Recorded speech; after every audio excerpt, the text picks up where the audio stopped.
kayong lahat sa daigdig ng kababalaghan. Sabay-sabay nating tuklasin ang mundo ng kahiwagaan. Bakit naglalagay ng laruan ng pusang kumakaway sa mga tindahan? Mga kaibigan, ito ay tinatawag na Lucky Cats na mas kilala sa pangalang Maneki Neko. Ito ay nagsimula sa Japan kung saan naniniwala sila na nagdadala ito ng swerte at nagtataboy ng malas. Kapag kaliwang paa nito ang nakataas, ang ibig sabihin ay nag-a-attract ito ng mga customer. Kapag kanang paa naman ang nakataas, ang ibig sabihin ay nag-a-attract ito ng pera.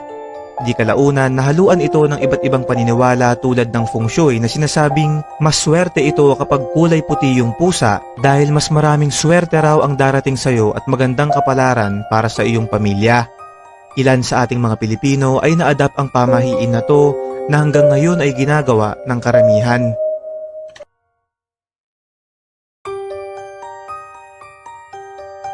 Mag-ingat ngayong araw dahil maaaring magkaroon ng tsunami sa iba't ibang parte ng Pilipinas.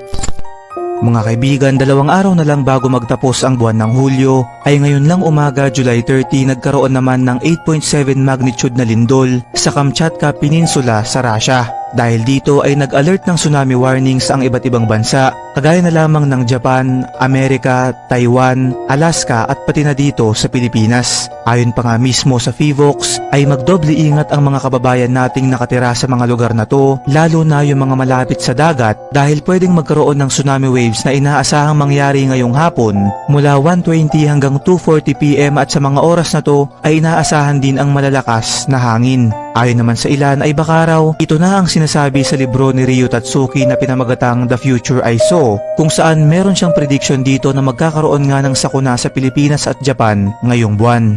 Ikaw kaibigan, sa tingin mo ba ay nangyayari na ang hula o ito ay nagkataon lang?